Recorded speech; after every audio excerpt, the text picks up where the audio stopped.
Hello کائناتیز، کچھ ایک خاص قسم کے ستارے ہیں جن کی روشنی جو ہے وہ اوپر نیچے ہوتی ہے. ان کو اسٹرانومرز جو ہیں وہ ویریبل ستارے بھی کہتے ہیں. اب اگر وہاں پر کوئی سیارے ہوں اور وہاں پر کچھ زندگی ہو تو اس قسم کی جو ویریشنز ہیں، اس قسم کی جو تبدیلیاں ہیں روشنی میں، وہ تو ان کے لیے بہت ہی خطرناک ہوں گی. لیکن ہمارے لیے، انسانوں کے لیے، اس قسم کے کچھ ستارے ہیں جن کی وجہ سے ہمیں یہ پتا ہے کہ ہماری کائنات کتنی بڑی ہے. یہ ہے کائناتی گپ شپ اور میں ہوں سلمان حمید.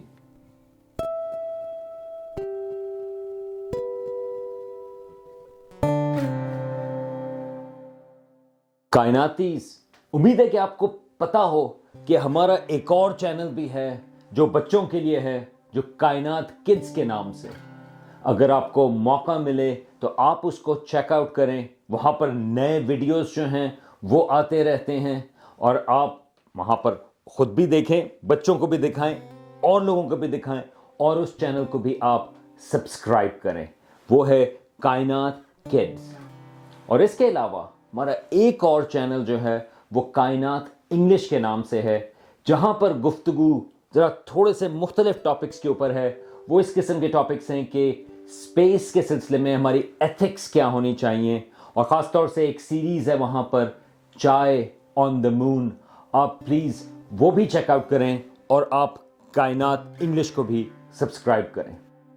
ہزاروں سالوں تک ہمارا خیال یہ تھا کہ زمین جو ہے وہ ساکن ہے اور کائنات کے بالکل بیچ میں ہے، اور تمام چیزیں، سورج، سیارے اور ستارے، یہ تمام ہماری زمین کے گرد گھوم رہے ہیں. ایک لحاظ سے انسانوں کا بھی یہ خیال یہ تھا کہ ہم بھی سب سے اہم چیز ہیں، کیونکہ ہم زمین کے اوپر ہیں، تو اس کا مطلب یہ ہے کہ یہ تمام چیزیں ہمارے گرد بھی گھوم رہی ہیں. مگر پھر یہ کوپرنیکس جو ہے، اس نے 16ویں صدی میں، 16th سینچری میں، اس نے جو کچھ کام کیا جو بلٹ اپ تھا دوسرے لوگوں کے ماڈلز کے اوپر بھی. مثال کے طور پہ یہ کچھ مسلمان اسکالرز بھی تھے جیسے نصیر الدین الطوسی اور ابن شاطر. ان لوگوں کے کام کے اوپر بھی اس نے بلٹ اپ کیا، اور اس نے یہ کہا کہ شاید سورج جو ہے وہ زمین کے گرد نہیں گھوم رہا، بلکہ زمین جو ہے وہ سورج کے گرد گھومتی ہے. یہ پہلی دفعہ ہے کہ کسی نے یہ آئیڈیا دیا تھا، اور کوپرنیکس کو بھی پتا تھا کہ یہ جو ہے اس قسم کا آئیڈیا یہ ذرا لوگوں کی ذرا انا کے لیے ذرا تھوڑی سی مشکل دے گا. تو اس نے یہ کتاب جو چھاپی وہ اپنے انتقال کے آس پاس، اور اس کے بعد ہی یہ کتاب دراصل چھپی. اب اس کی اس کے جو امپلیکیشنز تھیں زمین کے سورج کے گرد گھومنے کی، اور سورج جو ہے اس کا خالی ایک ستارہ ہونے کی، اس سے پتہ یہ چلا کہ یہ جو آپ کو رات کے وقت ستارے نظر آتے ہیں وہ دراصل سورج جیسے ہی ہیں، لیکن وہ اتنی دور ہیں کہ ہمیں وہ خالی ٹمٹماتے ہوئے نظر آتے ہیں. اور ہمارا جو سورج ہے وہ ایک ستارہ ہے لیکن ہم سے کافی قریب. تو ایک لحاظ سے ہماری کائنات کا جو وسعت ہے، ہمارے حساب سے ہمارا جو ایک سائز ہے وہ بڑھ گیا، کیونکہ اب ہمیں پتہ یہ چلا کہ یہ جو بہت سارے ہزاروں ستارے نظر آ رہے ہیں یہ سارے سورج ہیں، لیکن ہم سے بہت دور. لیکن ایک خیال یہ بھی تھا کہ چلے کوئی بات نہیں، اگر زمین جو ہے وہ سورج کے گرد گھوم رہی ہے تو بھی ٹھیک ہے، سورج جو ہے کم از کم وہ شاید ہماری کائنات کے بیچ میں ہو. اب یہ سورج کی اہمیت جو ہے وہ بھی کافی ٹھیک تھی ہمارے لیے، مگر یہ بھی چیز بدل گئی آج سے تقریباً 100 سال پہلے. یہ جو ایڈون ہبل ہیں اسٹرانومر، جن کے نام پر ہبل اسپیس ٹیلیسکوپ بعد میں رکھی گئی، انہوں نے اکتوبر 1923 کو، یہ ایک ٹیلیسکوپ تھی 100 انچ ماؤنٹ ولسن ٹیلیسکوپ، یہ انہوں نے استعمال کی اور ایک ستارہ دریافت کیا ایک فضی سے نیبیولا میں. اس وقت اس نیبولا کو کہتے تھے اینڈرومیڈا نیبولا، اور یہ جو دریافت تھی اس نے ہماری کائنات کا جو تصور ہے ہمارے لیے وہ اس نے بدل دیا۔